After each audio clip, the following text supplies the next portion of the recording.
Good morning and welcome to another video by Rideshare UK, the channel that actually devotes itself for drivers' voices and their concerns. And on this video, we're going to be talking exactly that.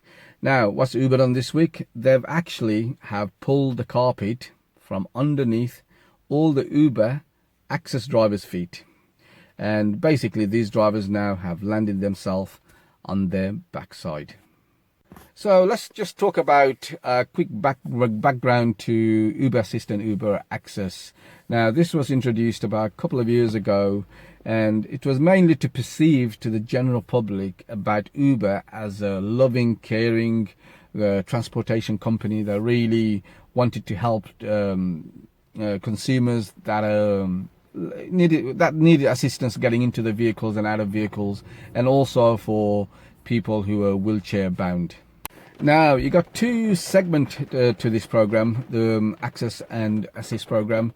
Now, if you're an Uber driver who wanted to get onto this program, you can't actually go onto it straight away. Firstly, you have to be invited, and secondly, you've also would have had to attend a training course which lasted a day. I might do another video on that, so watch out for that as well. Right. Firstly, let's talk about Uber Assist program. Now, that is a program where a passenger will request you via their app that they need some sort of an assistance, hence Uber Assist. Now, that assistance could be from anything from giving the passengers a hand to the car, giving them a hand with luggages, anything basically that needed for them to given some sort of a help getting in or out or their belongings. So secondly, you had the Access program, also known as the WAVE platform. So WAVE standing for Wheelchair Accessible Vehicles. So these are vehicles you enter through the back, you push the wheelchair in, you fasten it, and off you went. Now, there's two ways of purchasing these vehicles. Firstly, and obviously the most simplest way, is actually you could actually go and purchase this vehicle outright, cash purchase. And long as you could show the green hub that you got the necessary paperwork and everything, they will allow you to actually go on their platform.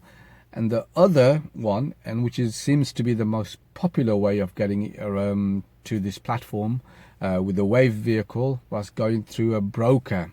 So this broker, obviously the choice was vast amount because he's got hundreds of vehicles for you to choose from, and at the same time you could lease these vehicles, you could rent to buy, and they also came with free insurance. Well, not free insurance, it was actually all insurance was included in the cost. So for example, if these brokers were charging you £200 per week for one of their vehicles, Uber at the same time was going to give you £150 a week towards it.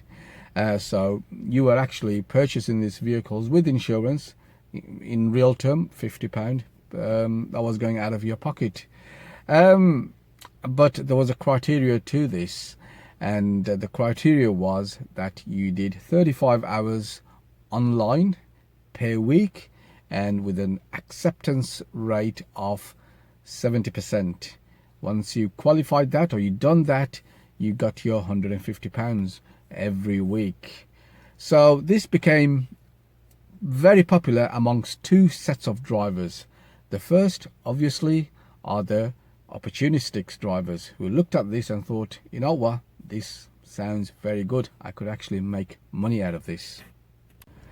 But what I want to concentrate on are the genuine drivers. Now, these are drivers that looked at this opportunity and thought to themselves, you know what, this is something that really interests me. You know, this is a good way of actually working for Uber, the opportunity that's available right here. Now, so what am I talking about? What sort of people am I talking about? So I'm talking about guys who have insurances that are too high. So there's people out there that can't get onto this game because they're having to pay 3, 4, in some cases £5,000 insurance per annum, which is basically way too high for you to work as a taxi driver and pay that amount of insurance. So these are guys who are, this sort of opportunity are genuine opportunity for them to really capture on. The other way, people with bad finance, people who just can't get a finance to buy another car, so haven't got the money. So this is a perfect opportunity for them to actually get onto the game without having to fork out any money.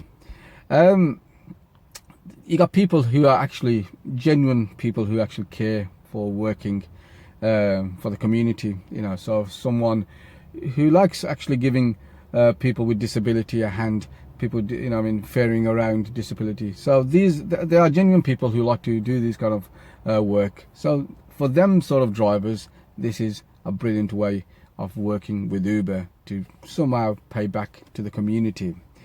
You got the guys who are doing this as a second job.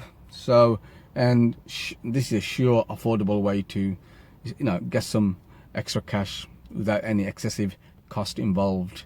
You got part-time drivers. Now, these are drivers who just want to do 35 hours a week. They don't want to do no more, you know, and this opportunity for them to actually just do that 35 hours per week and have a vehicle and the insurance, everything that is provided, this is just a perfect, you know, made in heaven job for them. So you have these kind of drivers, genuine people who, you know, who can really make this work. And then you also got the people who are approaching retirement, probably 3 or 4 years away from approaching retirement. Now for these guys, especially with all the clean air zone and emission level vehicles and all them sort of thing, they probably don't want to fork out all this money now. You know, it's just not worth it for them because they just got 3 or 4 years left of their driving career. So this again, a perfect opportunity for these kind of drivers. So what has changed this week? Well, from this week, Uber has dropped the bomb on his access drivers. And these guys are actually doing a wonderful job, you know, for the disabled, for the passengers that are out there that require the wheelchair services.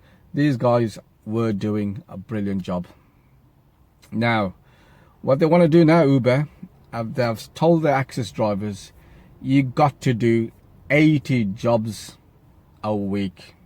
Right. Remember, this is quite different from what they said previously, that you have to be online for 35 hours. But now they're saying you have to do 80 jobs and also have an acceptance rate of 70%, which is quite a high acceptance rate. And to top it off, you gotta be in a designated area as well. So you can't just go out and 30 miles from nowhere and still be online and expect to get paid. No, you gotta be assigned to some areas where they want you to be. Right.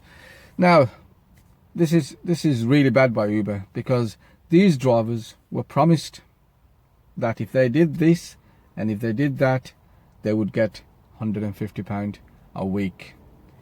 Now, what are we saying here? Did actually Uber calculate all this wrong before they actually rolled out this program? Did they get the calculation wrong and now they're figuring out that this is not worth the money they're forking out? Or are we saying that the disabled feature that they rolled out basically hasn't hit the media headlines?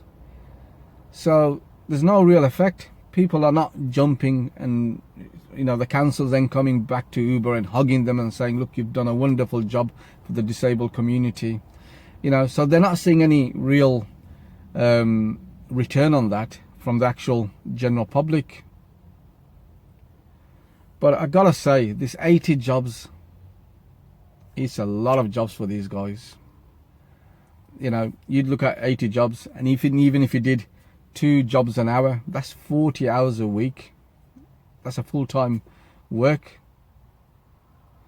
And if it's a quiet period, you could be looking around doing 50, maybe even 60 hours a week for that 80 jobs. And some of these guys just can't do 60 hours a week.